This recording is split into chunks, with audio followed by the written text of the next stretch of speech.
Bismillahirrahmanirrahim. Assalamualaikum warahmatullahi wabarakatuh. Bersama Ibu Lina Aliani di SMK Farmasi Purwakarta dalam pembelajaran administrasi farmasi. Sebelumnya mari kita mengucapkan syukur alhamdulillahirobbilalamin kepada Allah yang senantiasa memberikan nikmat kepada kita. Kemudian kita sampaikan sholawat kepada Rasulullah Shallallahu Alaihi Wasallam. Allahumma sholli ala sayyidina Muhammad wa ala alihi washabihi ajmain. Baiklah, di kesempatan yang berbahagia ini Ibu akan menyampaikan mengenai pemasaran ya. Sebelumnya Ibu sudah sampaikan mengenai saluran distribusi perbekalan farmasi. Ada beberapa kategori salurannya ya. Secara umum bagaimana kita bisa mendistribusikan perbekalan farmasi, kemudian juga khusus perbekalan farmasi golongan narkotika, golongan psikotropika, golongan prekursor, obat-obat keras, kemudian perbekalan farmasi golongan obat bebas, bebas terbatas, alat kesehatan, dan kosmetik serta yang lain-lainnya. Pada pembahasan pemasaran kali ini yang dibahas adalah memasarkan berbagai jenis penjualan ya, khususnya produk begitu kan, karena barang itu kan ada dua, yang sifatnya produk dan sifatnya jasa begitu ya. Jadi ini tidak hanya obat, tidak hanya perbekalan farmasi, tetapi pemasaran secara umum ya. Di dalam pemasaran ini kita akan membahas kurang lebih 7 poin ya. Pertama adalah definisi pemasaran itu sendiri, kemudian apa itu konsep pemasaran, bagaimana konsep penjualan, karena dipasarkan otomatis diharapkan adanya penjualan. Fungsi dari pemasaran itu, kemudian bagaimana penyimpanan dan pergudangannya, berkaitan juga profesi penjual, dan akhirnya proses penjualan. Itu poin-poin yang akan kita bahas, tetapi itu bertahap ya. Untuk pertemuan kali ini Ibu mungkin hanya akan membahas definisi pemasaran serta konsep pemasaran karena cukup panjang juga ya. Kita lihat definisi pemasaran. Berbagai para ahli mengemukakan ya banyak hal. Kalau kalian ingin lebih banyak infonya bisa kalian googling ya. Tapi Ibu hanya mengambil definisi yang sederhana lah ya dan mudah dimengerti. Di mana adalah pemasaran itu satu kegiatan. Siapa yang melakukan kegiatan? Yang otomatis pengusaha ya atau pedagang. Di mana kegiatan pengusaha ini memasarkan dalam rangka mempertahankan keberlangsungan hidup perusahaan, agar perusahaan itu mendapatkan income gitu, akan mendapatkan pendapatan. Dengan pendapatannya itu maka perusahaan akan tetap berlangsung dan bahkan diharapkan terus berkembang sehingga memperoleh laba ya. Karena tujuan dari usaha itu adalah mendapatkan laba, khususnya laba yang halal dan banyak ya. Tidak mendapatkan laba namanya bukan berusaha tetapi bakti sosial begitu ya. Sekarang kita masuk, setelah tahu definisinya kita masuk ke konsepnya. Konsep pemasaran yang dikatakan lama adalah ada 3 konsep, dimana pertama adalah selalu melakukan perencanaan. Perencanaan itu misalnya kita mau menjual apa atau mau memasarkan apa, produknya seperti apa, diharapkan sesuai dengan kebutuhan dan keinginan konsumen ya. Jadi kita bisa menganalisa konsumen sedang perlu apa, maka dilakukanlah perdagangan ke arah situ. Seperti dulu ya, ketika dulu pertama itu produk Aqua itu dijual, air dalam kemasan begitu ya, orang mentertawakan, kok air putih dijual begitu kan, sementara itu kan berlimpah dan banyak.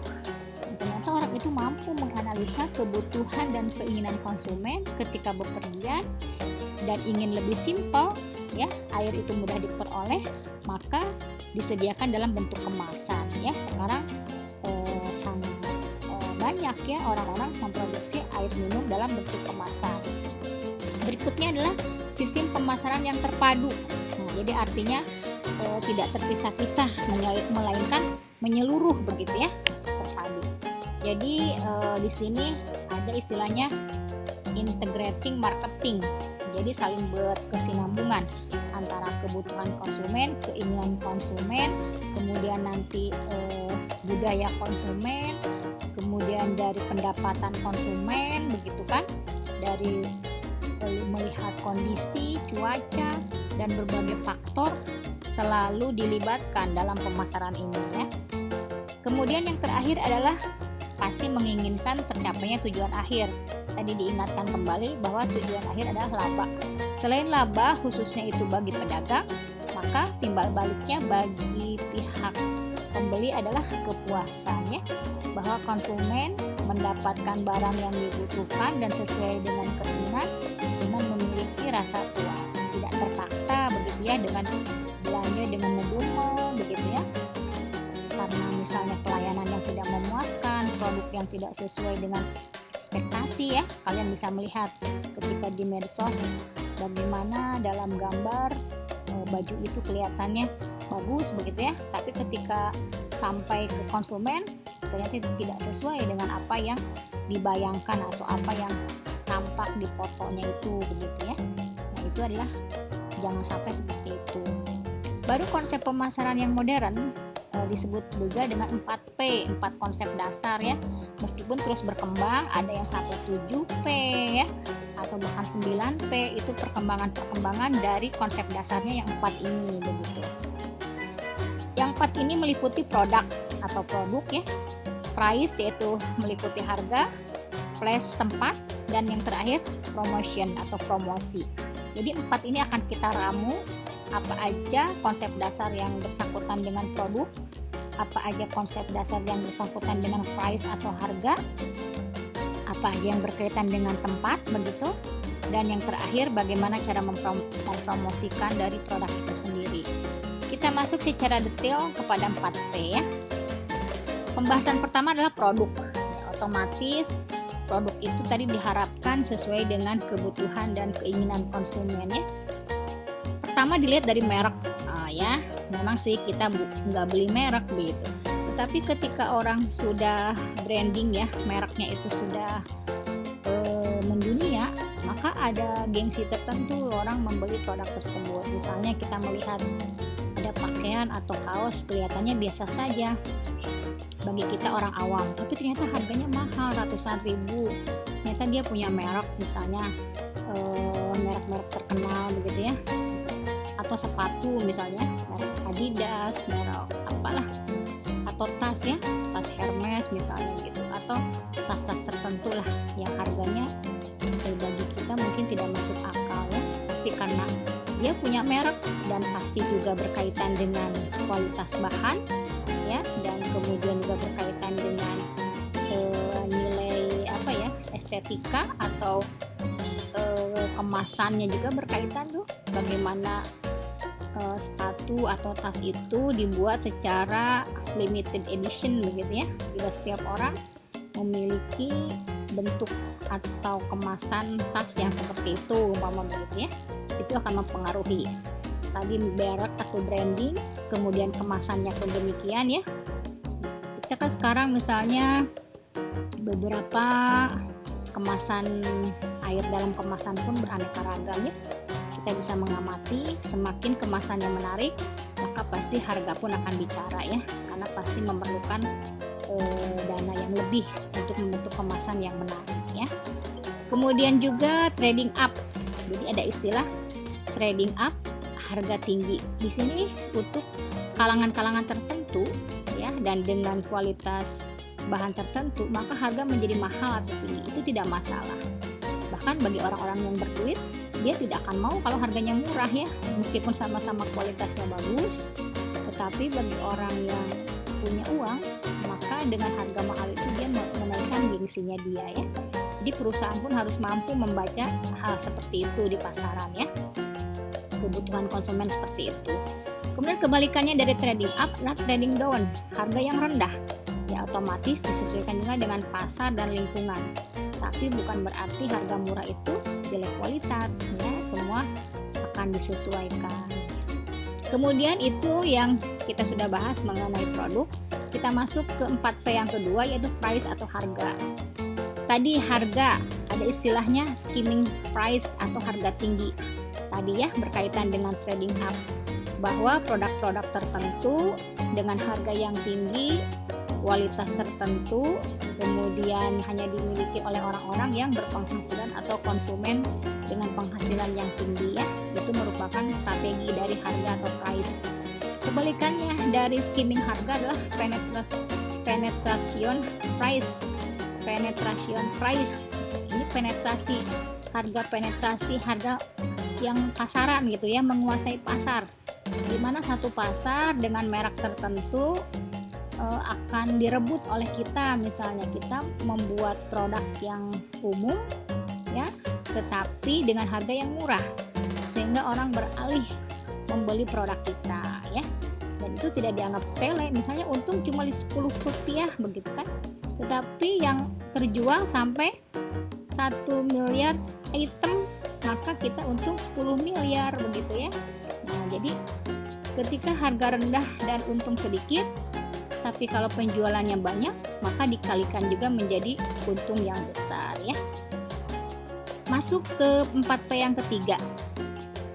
4P yang keempat dulu deh, tempat place ya, place yaitu berkaitan dengan pemilihan saluran distribusinya. Karena ini karena ini pemasaran bebas, maka tidak terfokus kepada obat-obatan saja. Ada sales atau yang menjajakan bagian tim pemasaran dengan cara menjajakan begitu ya. Misalnya di supermarket ada orang menawarkan contoh begitu ya, misalnya kemasan kecil ya, dalam bentuk kemasan kecil makanan, dalam kemasan kecil parfum misalnya gitu ya, atau dalam kemasan kecil lotion, jadi dijajakan sehingga masyarakat atau konsumen bisa mencoba dulu begitu dengan gratis. Nanti lama-lama kalau dia merasa cocok, dia akan mencari begitu ya. Kemudian tempat yang lain yang bisa dijadikan untuk pemasaran adalah toko begitu, kemudian kios, supermarket, apotik dan lain-lain ya. Jadi itu pemilihan saluran distribusi yang harus tepat begitu ya. Kalau kita punya dana yang banyak ya, di setiap tempat kita bisa masuk, dan dari situ kita bisa menganalisa tempat mana yang penjualannya tinggi, maka kita tingkatkan. Tapi tempat yang penjualannya rendah, kalau memang itu malah merugikan karena dilihat misalnya dihitung dari sisi transportasi, tenaga kerja dan sebagainya, tidak menguntungkan, maka kita bisa melakukan penarikan begitu ya. Dan yang terakhir baru 4P yang keempat adalah promotion atau promosi. Kita melihat tujuannya itu adalah dengan pasti memberikan informasi. Kalau kita tidak tahu bahwa itu produk yang bagus, maka pasien atau konsumen tidak akan tertarik dan tidak tahu.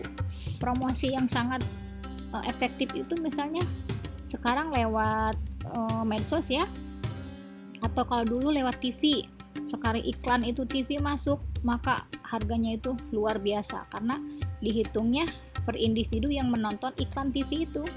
Kita bisa mengamati bagaimana tayangnya iklan di jam-jam banyak penonton yang melihat, itu harganya lebih tinggi ya. 1 menit kurang harganya bisa sampai 200-300 juta begitu, karena dianggap konsumen yang menontonnya adalah misalnya 100 juta, maka terhitung murah. 100 juta rupiah dibagi dengan 100 juta penonton, satu individu hanya dihargain 1 rupiah begitu hitungannya ya. Jadi sesuai dengan jumlah penonton yang menyaksikan iklan tersebut. Kemudian tujuan promosi itu pun adalah menarik perhatian. Jadi ketika promosi dibuatlah sesuatu yang nyeleneh atau sesuatu yang bisa menarik perhatian ya. Berikutnya adalah memberi pengaruh.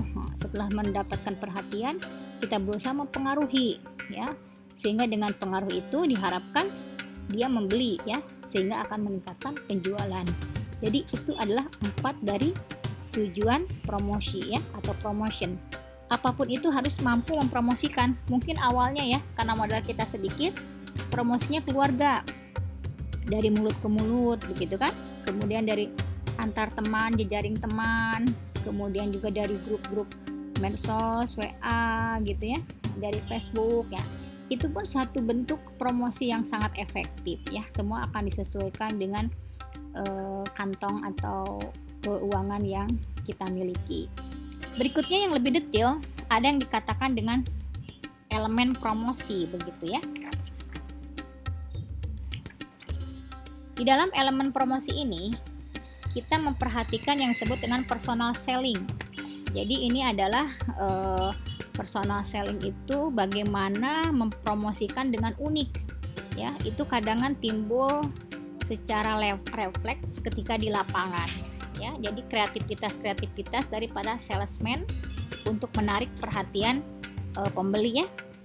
Ada misalnya dengan dia menampilkan sulap misalnya gitu ya. Kemudian dia dengan membawa balon sehingga menarik perhatian anak kecil, dan akhirnya orang tuanya mendekat sehingga mau diberikan informasi dan sebagainya ya. Kemudian tadi yang kedua adalah advertising, yaitu iklan dia.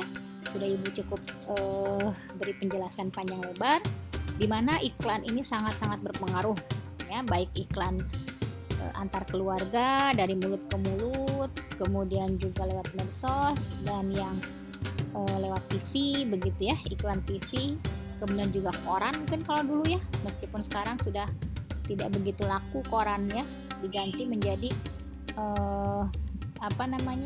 media-media online ya. Berikutnya adalah public relation. Jadi PR ini menghasilkan hubungan dengan konsumen ya. Jadi dicatat nomor HP konsumen, kemudian ditanyakan kabar konsumen, ditanyakan kebutuhannya begitu ya. Jadi apa-apa yang berkaitan dengan kondisi dan keadaan konsumen biasanya PR untuk memperdalam. Nah, dari situ dia akan bisa menggali dan memberikan titik dan bisa masuk kepada titik lemah kebutuhan atau keinginan konsumen itu, baru kemudian menawarkan produk yang dia miliki yang berkaitan dengan kebutuhan konsumen tadi ya. Berikutnya elemen yang terakhir adalah sales promotion ya. Jadi promosi dari sales itu sendiri ya, bisa misalnya promosi 2 bonus 1 atau diskon besar-besaran hanya selama 1 jam misalnya begitu. Jadi itu kreativitas dari sales promotion ya. Jadi itu semua adalah sesuatu yang tidak baku, tetapi memiliki standar atau patokan tertentu sehingga kita sebagai seorang pemasaran bisa melakukan kreativitas dengan mengkombinasikan apa-apa yang sudah dilakukan gitu ya, atau kita punya ide-ide tersendiri, itu tidak menjadikan patokan ya. Dan semakin berkembang kreativitas maka akan semakin menjadi ciri khas dari produk yang akan kita jual. Dari merek pun orang sekarang sudah mulai aneh-aneh ya, misalnya seblak setan misalnya gitu ya, ayam geprek, atau misalnya kemarin ada sop janda misalnya gitu ya. Pokoknya hal-hal yang justru unik, menarik perhatian, dan itu lumayan penjualannya bagus ya. Tapi ketika penjualan awalan sudah bagus, kita harus mampu mempertahankan, dan itu ada kalanya sulit ya. Ada pepatah yang mengatakan lebih mudah meraih daripada mempertahankan ya. Oke, mungkin itu saja yang bisa Ibu sampaikan. Jangan lupa dilihat tugas kelasnya ya, dan dikerjakan semua berdasarkan apa-apa yang sudah Ibu paparkan ya. Oke, lebih kurangnya Ibu minta maaf. Kita tutup. Wabillahi taufiq wal hidayah. Wassalamualaikum warahmatullahi wabarakatuh.